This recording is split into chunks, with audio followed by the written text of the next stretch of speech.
Welcome to Face2Face. This is a show about change and about what's next. It's a show that wants to ask questions, peel back the layers of our average everyday experience, and go beyond scratching the surface. We interview amazing people with incredible ideas and stories who have done wild, weird, and wonderful things. Remember that imagination shared creates collaboration, and collaboration creates community, and community inspires social change. I'm David Peck, and this is Face2Face.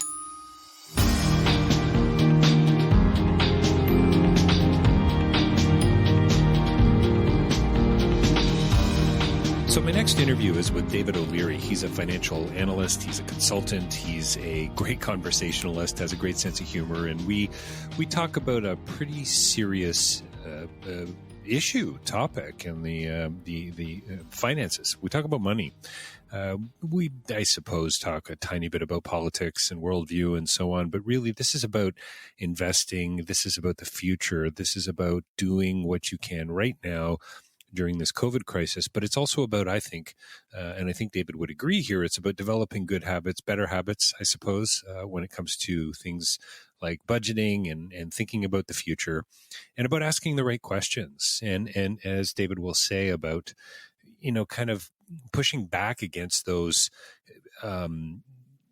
cultural taboos where we don't talk about things like, like money and religion and so on. So this is about community. It's about relationships, and it's about so much more than just managing the COVID crisis and the fear and the uncertainty, because we get into that as well. This is about the future. It's about stepping into it and about choice and responsibility. So listen in, lots of good stuff there. kindwealth.ca is the name of the company that David has, and he has a piece that was in the Toronto Globe and Mail recently that you're going to want to find as well, and look to the bio, look to Face2Face Live for that link. And it's a great article about a group of investors. He put out this tweet and a bunch of people responded, these investors who said they were willing to donate their time to give people who needed it financial advice and an opportunity to create a space where they could just have a conversation around the way things are and not just about investing, but about how to manage what's currently going on, because investing presupposes that you have, resources and money to invest. So listen in, you're going to enjoy it. We had some fun as well. And really, this is one of those great conversations where we barely scratched the surface, and there's probably so many questions you're going to have. Reach out to them, kindwealth.ca. And I'm hoping he's coming back. And David, if you're listening to this, let's book a part 2 in the not so distant future. Don't forget davidpecklive.com for more information about my writing and my speaking, and also about my book, Real Change is Incremental. You can get a copy of that on Amazon. I would love for you to do that and then leave a review. And also, don't forget face2facelive.ca. By the time you hear this, we'll be beyond 500 interviews. We've got so many conversations about great film and with philosophers and so on. I mean, we're focusing more and more on film all the time, but we have conversations with cooks and comedians and you name it. We've had a conversation with them, and please check us out there. Sign up for the newsletter. We'd appreciate that. If you can support us through Patreon, that would be amazing. And if you can't do that, don't forget, you can always leave a review if you like what we're doing here on iTunes. In fact, I would really appreciate it. No cost involved, a little bit of time. Leave us an iTunes review.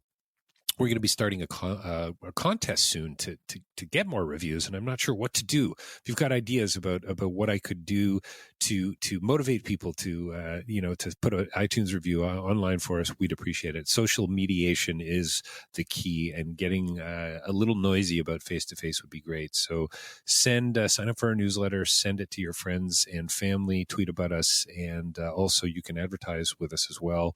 Newsletter, banner ads, shout outs, etc. And don't forget I also appear at rabble.ca, their platform that I am on and have been on for quite a few years.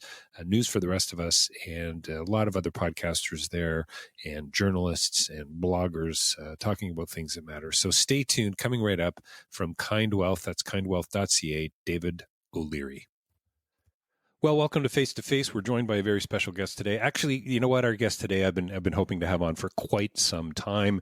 It's to talk about something that interests most of us. We're going to talk about money today, and I think we're going to talk about COVID and the implications, and about a whole lot of everything. David O'Leary is here from a company called Kind Wealth to talk to us today about some of these things. David, thanks for your time today. Yeah, thanks for having me, David. I'm excited to be here. Yeah, it's honestly, you and I have been back and forth for what, a year and a half, maybe, Yeah, saying, "Oh, one of these days we're going to do this podcast," and and and here it I is. had, and here it is, and I'd love to say it actually is face to face, but at least we're digitally present, Right. right? It's as Yeah. face to face as we can be in the As circumstances. face to face as we can be. Yeah, exactly. So you've had a little bit of press of late, and I'd love to hear more about that. I was thrilled to see the piece in the Globe and Mail, the Toronto Globe and Mail, for those of you who are interested, an article just a couple of weeks ago. I'd love to talk a little bit about that and why that article even came out. Great photo, by the way. Well, thank you. Yeah. Looking You very got a new serious. publicist working for you or what? It's very Hollywood. Yeah. Yeah, my next film coming soon to Right. a theater near you. Yeah, yeah. Well, maybe not coming soon to a theater near you. I've heard that AMC is potentially filing for bankruptcy Oh, in the yeah. U.S. Wow, what a nightmare, right? Dark. Talk about dark houses. They Yeah. truly are dark. Well, it's a nice sort of segue into that whole very complicated place that we find ourselves in. I mean, what is it? 82 billion in relief from the Canadian government, at least 500,000 and upwards on unemployment insurance, and that's growing all the time. Um, Tell us a little bit about, I guess, the article and where we find ourselves and why Kind Wealth matters right now. Oh, okay. Well, that's a lot to It's going to take you 22 yeah. minutes. I might take a bite at a time here. Yeah, I mean, so the article was talking about the an initiative we started at Kind Wealth maybe a month and a bit ago now, Okay. and it was essentially, I was sitting around kind of reeling from everything that was going on, and my wife and I had just had a pretty detailed, frank conversation about our finances in light of what was going on in the world around us. And I'm an entrepreneur running a small startup, which for anybody who's been in those positions is not paying a big a salary. And my wife works for a nonprofit at 80% capacity. And we have two young girls at home. Anyway, so we're not in the worst position you can imagine. We're not the most financially vulnerable, but we're also not so financially independent that we don't have to worry when things like this happen. And so we had just a real, frank conversation around, okay, what's going to happen? What if she were laid off from her job? What if my business fails because people don't want to pay to talk to a financial planner? And so for me, I kind of operate with the philosophy: hope for the best and expect the worst. And I find that often brings me a lot of Hopeful cynic. You and I would probably share a similar worldview. Yeah. yeah. It's just, so for me, when I've anticipated what the worst case scenario is and how I would handle it, it just brings me a lot of peace of mind, so that I can sort of let go of some of the stress and then just focus on being constructive. And anyway, the result of that conversation was, I was thinking to myself, we felt like, okay, good, we've got a plan.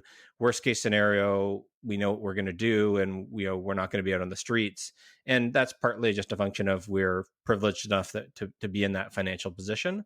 But also just came from, I have an understanding of, finances and money, and how to, some of the basic calculations we need to be thinking about, and how to sort of structure the decision making, and aware of what financial relief was coming from the government and what we'd be eligible, because I need to follow that closely anyway for work. And I thought to myself, this is I take for granted sometimes the knowledge and expertise and frameworks, the mental kind of frameworks that you have as a financial planner and an advisor, and being used to working with money, that you take for granted that a lot of people don't necessarily have that same skill set, the same ability, the same awareness and knowledge. And so after I felt like we were going to be okay, you kind of look around when the shit hits the fan and start thinking, who else is struggling here, and who else can't keep their head above water, and how do we help? And so I just carved a day a week out of my schedule to offer pro bono financial consultations. and essentially kind of walk people through the same thing that my wife and I went through, and thinking, how are we going to get through this? And whatever your financial concerns are, whatever your situation is, there's an hour you can sit down and talk to somebody who can give you, be a non-judgmental ear to listen, to give you some information around what relief is available and if they're eligible and when they could expect to receive it, and bounce ideas off of, and not to Sure. tell them what to do, but just to be a sounding board. Someone to commiserate with. I mean, I would imagine there's a whole a ton of fear. I mean, I spent the morning digging a hole where I'm going to be burying all my gold bullion. So, I mean, there's right. I mean, and there's obviously a huge joke there, but at the same time, there's got to be folks thinking that way, right? I mean, what do I need to do right now? And these are questions that we should, I suppose, at a certain time in our life, be asking all the time. How do we plan for the future? How do we plan for our kids? How do we get food on the table if it's extreme? And for a lot of folks, it is actually quite extreme, right? It's paycheck to paycheck. And so we find ourselves in a pretty vulnerable space. So just being able to commiserate has got to be, and to commiserate with a pro has got to be pretty helpful, I would think, and pretty rewarding. Yeah, and even aside from the it being a pro, just like not many people have somebody in their life because of the sort of cultural taboos we have around money, right? You don't talk about religion, politics, and money, and it's a healthy attitude to have. But that is how we're all raised, right? And so most people don't have somebody in their life where they can have a conversation, an objective conversation about money that isn't emotionally charged or coming with emotional baggage. Right. Most people's partners, right? They're bringing all sorts of their own money, their money baggage and their relationship baggage into that conversation. And so even if it were, I wasn't an expert in investments and personal finance, just having somebody who's an objective third party who isn't an emotionally charged partner in that conversation is valuable. Never mind also having a professional. So yeah, I think there's a lot of value in it. So should I be investing in gold? Like, I mean, I joked around about it, but I mean, what are some of the things that people should be thinking about right now? Some of those critical things. Oh, and just before you answer that, and you said on a really interesting sort of social media note, you sent out a tweet basically and said, "Hey, I'm doing this. Is anyone else out there that would want to come alongside?" And you got a great response. Yeah, it's amazing. So I was just going to bring that up. I'm glad you raised it. So and then we could talk about all my gold. Yeah. Yeah, right. I had immediately something like 10 planners sort of just respond very quickly saying, "Hey, that's a really great idea. I hadn't thought about that. Can I help?" And so I now have 18 financial planners on the website. So if anybody's curious and wants to, get some help if they're struggling financially right now, if you're worried, stressed, it's kindwealth.ca/coronavirus-response. And so there's 18 financial advisors or planners or professionals up there. There's a whole range of people with different backgrounds and specializations. There's a couple of Americans who are on there as well that can help for anybody who's listening from the US. We have quite a few listeners in the US, so that's cool. And that's then awesome. And I've got probably 10 to 15 more who are on deck, and we've had 60 people come through and book pro bono consults. And so the 18 planners that we have and advisors up there can handle that demand. What I'm trying to do is I've got these 15 extra on deck so that if demand, I'm trying to spread the word. Most people just don't know we're out there offering this. And so if we can get more demand, I'll add on more advisors to help take care of it. Right. But the demand has been relatively high, hasn't it? Well, so we've had 60 people come through. So, I mean, I don't know how if you measure that high. I mean, I think it's, to me, like it's a good number of people, but like there's tens of thousands, hundreds of thousands of people who are very financially stressed right now. And I think 99.9% of them don't know where to find us. David, on a certain level, I mean, that's something. I mean, what are the I mean, we could do a quick Google search and find this out. It's so funny sometimes. You ever in a conversation where people are like, "Who is that guy again? What's his name? He starred in that movie." And we all we could fire missiles from our hands, right? with our devices. And anyway, we could find the list right away pretty quickly. What are those high stressors? It's marriage. It's broken marriages. It's deaths. It's divorces. It's covered that one already. It's new jobs or loss of a job. And financial issues, right? Or they're at the best of times. At the best of times, are pretty high. Yeah. I mean, listen, your money worries and concerns are usually tied to life events, having kids, getting married, getting separated, getting fired, starting a new job, changing careers, starting a new business, moving, whatever those things are, often come with financial implications.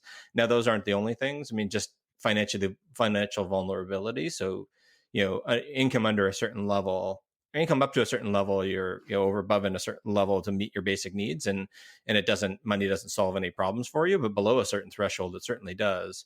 And there's a high link between, right, like financial vulnerability, being low, very, very low income, not being able to meet your basic needs, and Well, and the stress that places on you, and how much that stress compromises your ability to make good decisions. So you and I, right, know this from the INGO world, where we both spent some time, and people in developing countries face so much pressure and stress on an ongoing basis. It's pretty well documented how that stress compromises your ability to make good mm, decisions. I mean, I see it in my own life. When I'm under pressure, I make much worse decisions. right, and the implications are cumulative, right? They're it's like kind of climbing a ladder or digging a hole, I suppose, depending on where you stand in your worldview. 100%. So, what are some of the things that folks can be doing or should be doing right now? I joked about the gold, putting money aside. I mean, there's got to be folks out there thinking about that.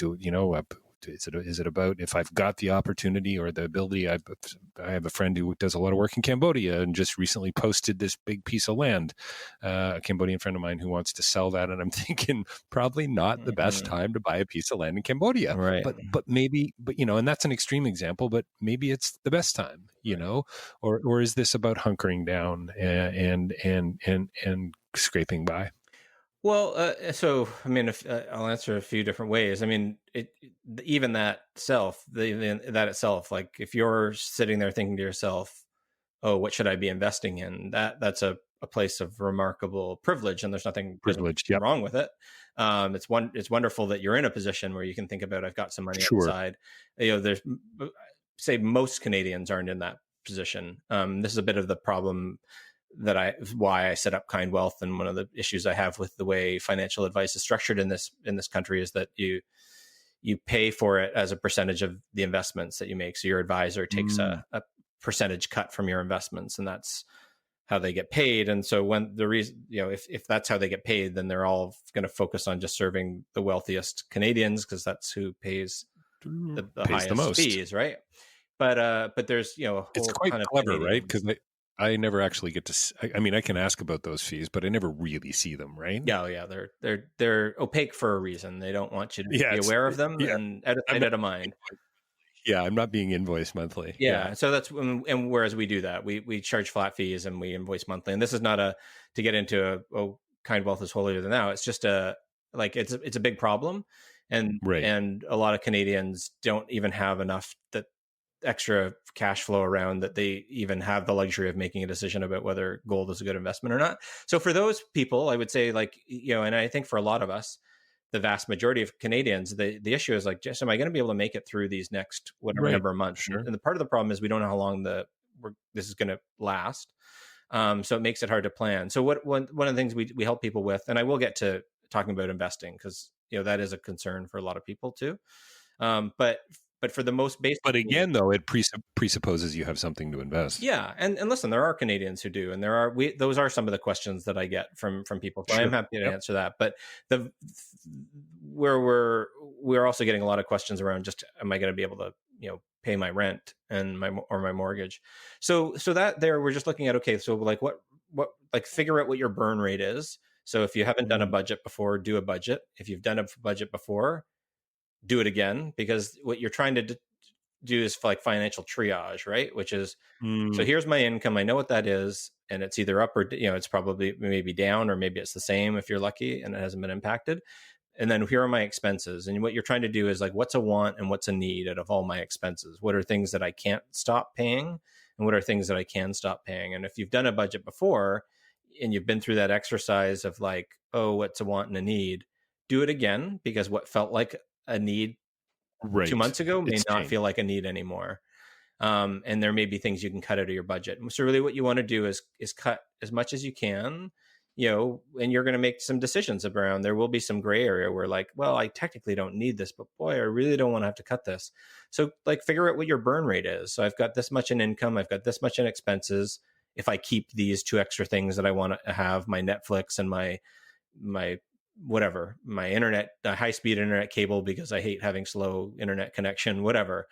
And what's your burn rate? What does it do if you cut out those extra things to your burn rate? If it's going to buy you, 2 extra weeks, who maybe you don't care, maybe you're willing to just like continue paying for those things. But if it's going to buy you 3 extra months, of before you run out of money, maybe you think about doing that for a little bit, So figuring out what your burn So very, rate is. very basic, very practical. Yeah, Just get just some like of those numbers down on a either scribble them down on a piece of paper or get them into an Excel spreadsheet ASAP. yeah, and then so like what we're trying to do is look at like the things that you can't avoid. So with your mortgage or rent, like have you gone to talk to your landlord or your bank or whatever about what options you have? And so that's a moving. Lots of stuff is changing on that front. And then knowing like here are these other items, I don't want to cut them yet, but I will cut them if things stay bad. So now you've got like, Right. I know how long I can last, assuming nothing changes, assuming the worst case scenario, right? Like you're not going to get any more relief from the government. You're not getting, and then you can start. So I know like, hey, I can last at least another year, or I can last 4 months or whatever that is. And then you say, okay, what opportunities do I have to change these things? So bring in some income. And so that's highly personal. Everybody's opportunity to bring in income is going to be different. What if the government offers more relief? What if there are low interest loans available to help me bridge the gap? Can I go to a family member? So now we're just helping them think through what options they have. And so now they're just starting to get a sense of like, okay, like the uncertainty of it's more scary than most often than, oh, here's the reality and here's what, Right. and I've got some Good. actionable things I can do. Yeah, so it's about stepping in. It's about taking some responsibility, and responsibility may not even be the right word, but it's about just being. It's just about taking action, and instead of procrastinating, saying this may not be quite as bad as it looks. Yeah, my inclination when I don't like something, I think this is true for a lot of people, is I don't want to look at it. I ignore That's right. it. Exactly. Oh yeah. Don't I don't want to see the thing that's causing me this discomfort and making me feel awful. It's true. And It's so true. burying your head in the sand is the worst thing to do. And so we just help people they have to take the first step though and book time with us. What about the social assistance and the 82 billion, I think was the number that I saw recently, and it's in the trillions I think now in the US, and I would imagine financial principles for the most part are quite similar, for the human race, right? For what, 7.5 billion of us. But obviously different factors, I guess, and different. But the tools in the toolbox largely would be the same, it seems to me. But tell me if I'm way out of base. Where between, sorry. Well, just it's about that wealthy barber approach, sort of, kind of applies across the board. It's about like your line burn rate. It's about expenses. It's about what you're bringing in. It's about looking for opportunities. It's about being wise, right? I mean, that's kind of across the board, isn't it? Yeah, that's not a Canadian thing. That's not an American thing, or a Cambodian thing, or a British thing. That's pretty much. Yeah, no, that's exactly right. Like I was helping, I had a pro bono consult with somebody last week who is American. She's in Chicago, and so I wasn't able to give her a whole lot of advice about what type of financial relief was coming from the U.S. government. I'm familiar with the broad strokes, but not who exactly is eligible and how long it's going to take and all that. And as it turns out, she knew a lot of that. But the basic principles we were talking about applied no matter where you are in what country. So what about the investing side? Do you want to, yeah, go there. So here's the thing. There is literally no one on the planet who has any idea about what you should do with your investments right now. Wow. In terms of like what will, like if you're expecting like, hey, what's going to be the best thing for me to invest in? The answer is nobody has any idea. And there's, I'll say 2 things on that front. One is, even if it were true that finance professionals had some sort of crystal ball and could, because they followed the markets and because they were so smart and educated in investments that they could predict, what was going to they could tell what investments were going to go up and down and when. Which I will dispute, I would dispute, but even if that were true, the scientists don't understand the virus. And so to the extent that we can't figure out the virus, we don't David, know what the health impacts are going to look like and how long we're going to be locked down. There's no I'm economist and losing no you. investor in the world who can then predict what's going to happen to the markets, because you don't know what's going to happen to the virus. But beyond just the unpredictability of the virus is the fact that there are no investing is not about predicting exactly what's going to happen. David, sorry, Yeah. man, I've lost you for some reason. You're coming in and out. Oh, weird. And yeah, it is weird. And now we're back live. It actually just went out to a little yellow box. I've never seen it before. Weird. Okay. And then it just came back with a green box and said reconnected. So what I might do is, if you don't mind, I might get you just to step back in and say, I'm going to talk about let me talk about investing. Ask the investment now. question. Sure. Yeah. So give me one sec here. So tell me a bit more about, if I do have some of that gold, if I do have some money to invest, I mean, are there better decisions to be making now than before? Are there opportunities, or should I just sit? What are you telling people, or is it probably different for every context?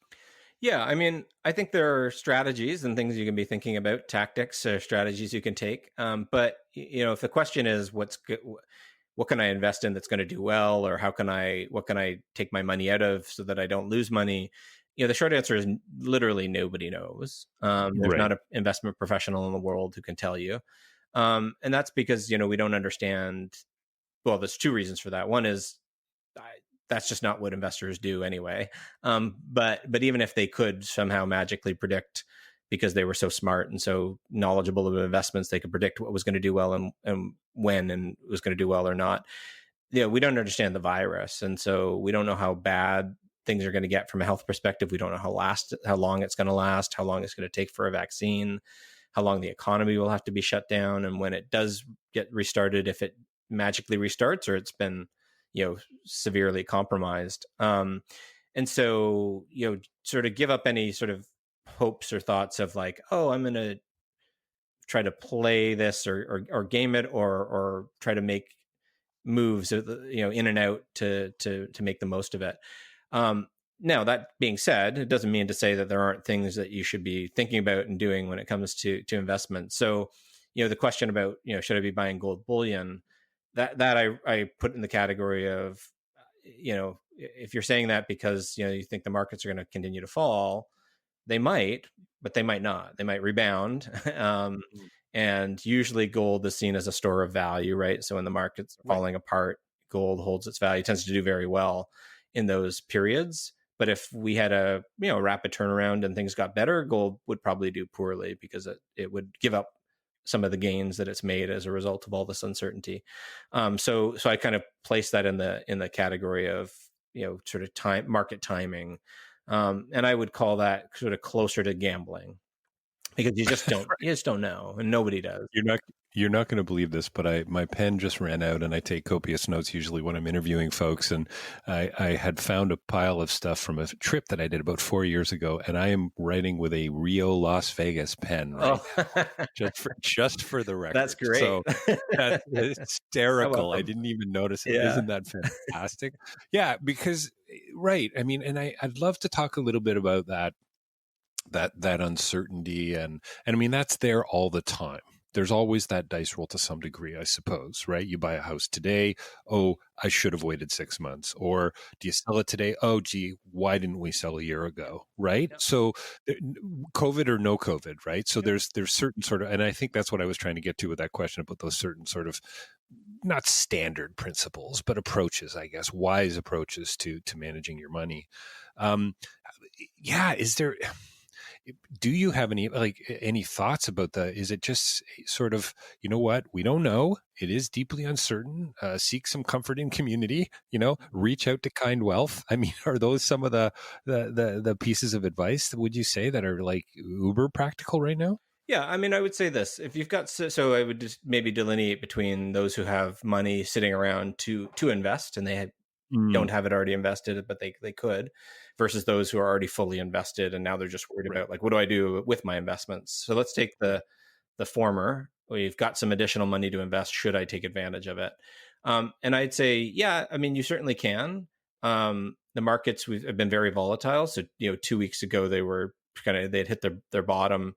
That following week they rebounded 30%, and last week they were up a little further. I think it depends on the exact days you're looking at, but the markets fell and then rebounded a fair bit.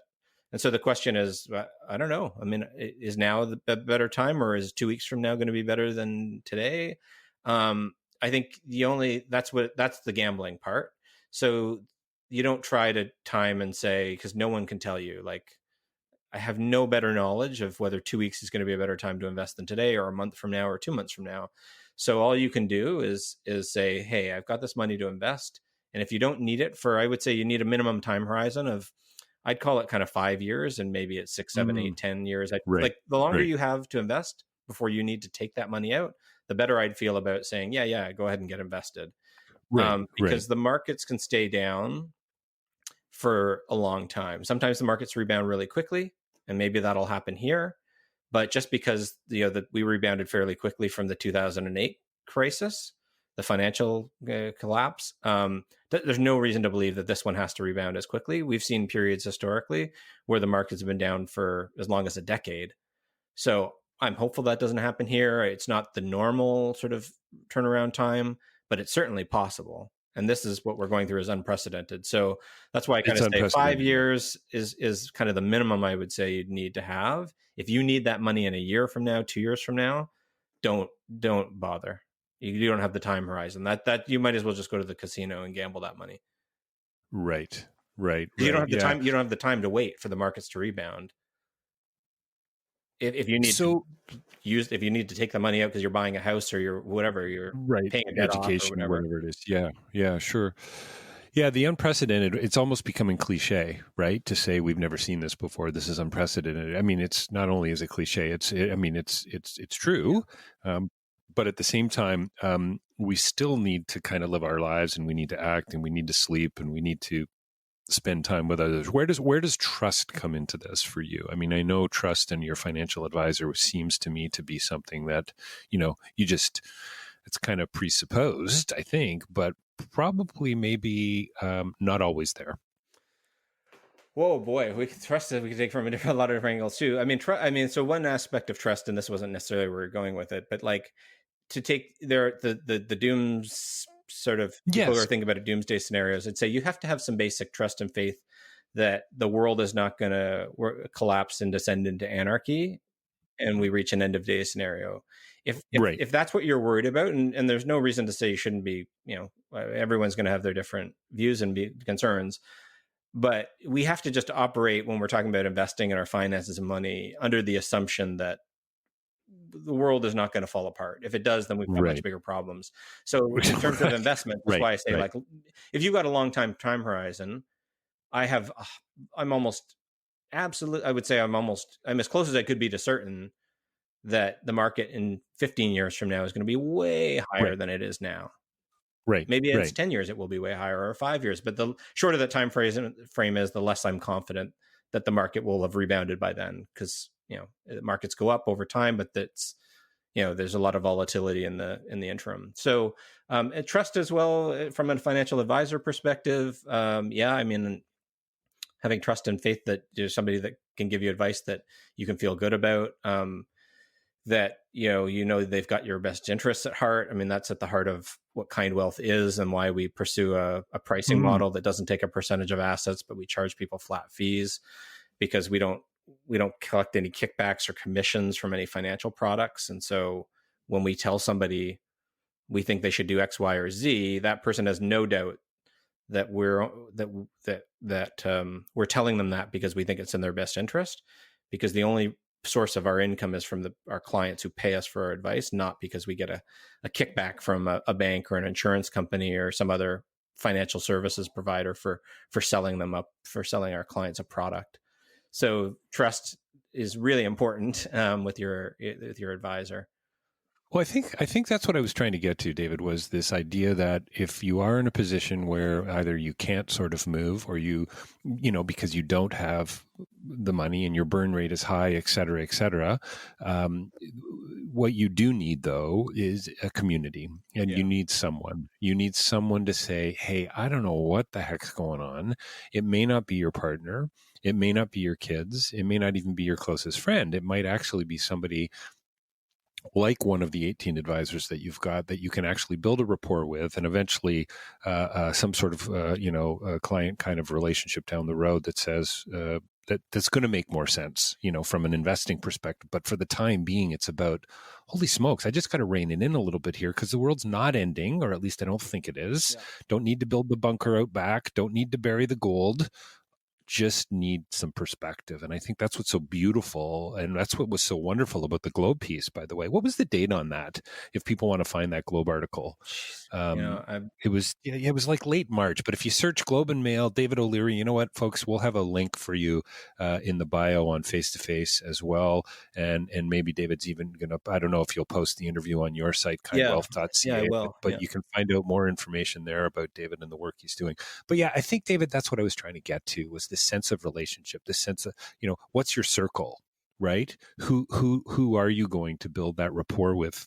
Calling back to your earlier comment about a lot of folks don't have that space, where they can talk without the emotional baggage attached to finances. Yeah, right. On that And note, that's so important. yeah, and just on that note, I would say, like, if this isn't like a plug for Kind Wealth, go find somebody in your community, your neighborhood, your neighbor down the street. Like, if there's somebody, a friend that you can trust, where, like, again, we've got these cultural taboos around money where we don't talk about our income and how much we're worth. It's so true. It's just like, it's so unhealthy. Who cares? I mean, if you do and don't want to get over that cultural taboo, fine, don't. But I tell you, it's a lot easier when you can open up and start talking to somebody. It doesn't mean you have to go advertising your personal financial information to the whole world.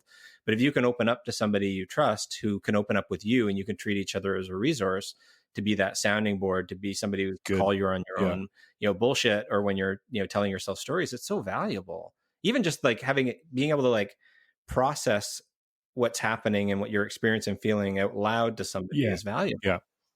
Yeah, the ability to process, the ability to commiserate, and just say, oh, even if you don't go, aha, you're going through it too, there is comfort to be found in that. And I think there's wisdom and ideas come out of that as well, 100%. right?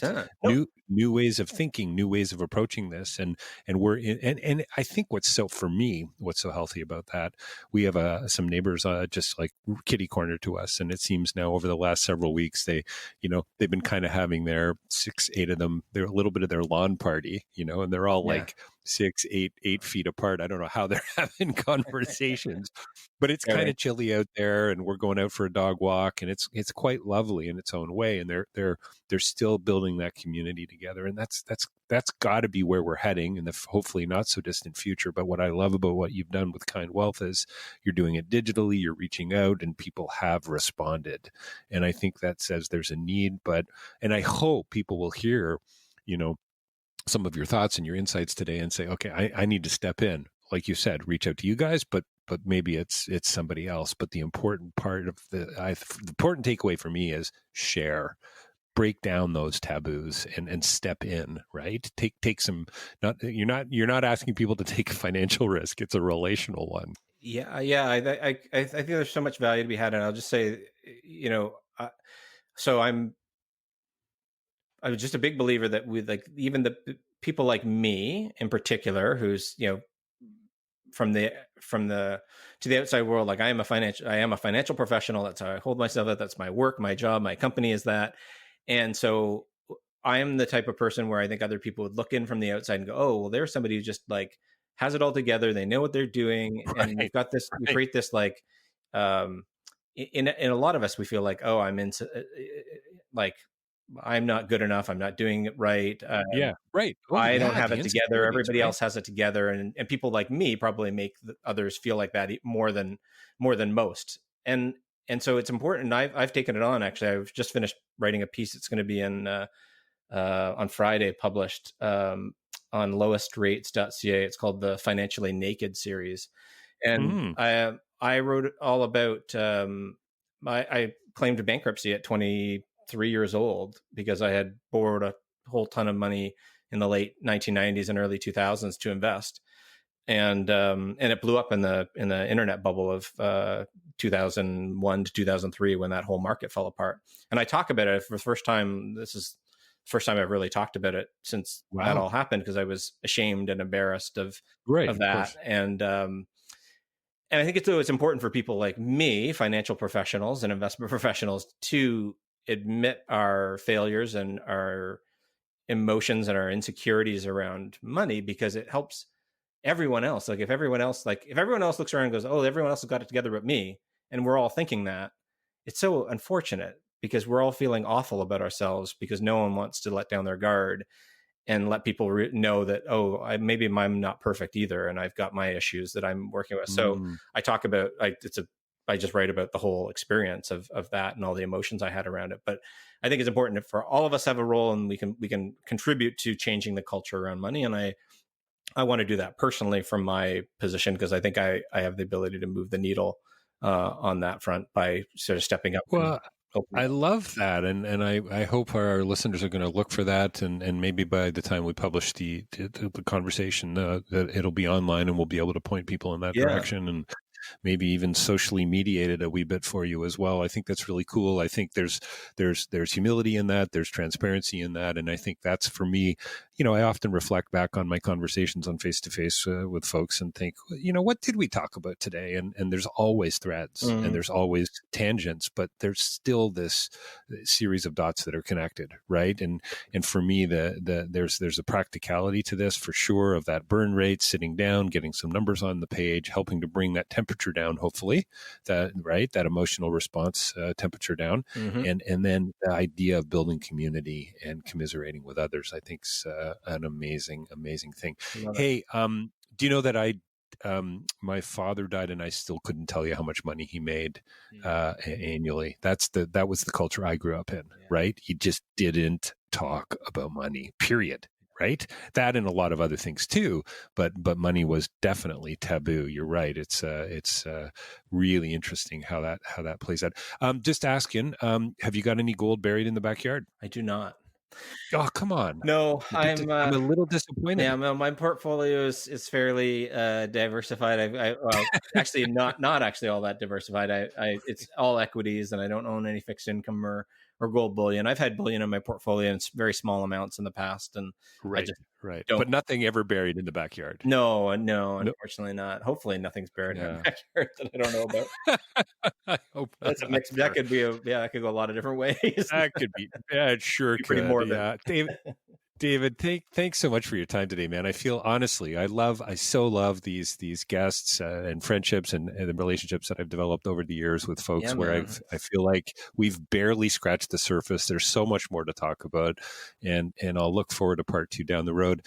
Love it. And thanks, man. Be well, stay safe. We've been talking with David O'Leary. He is can I say the principal? Yeah. Is that okay? At Kind Wealth. That is Kind, Kind Wealth.ca. David, thank you so much for your time today. I really appreciate it. It's always a pleasure, man, and looking forward to doing it again sometime.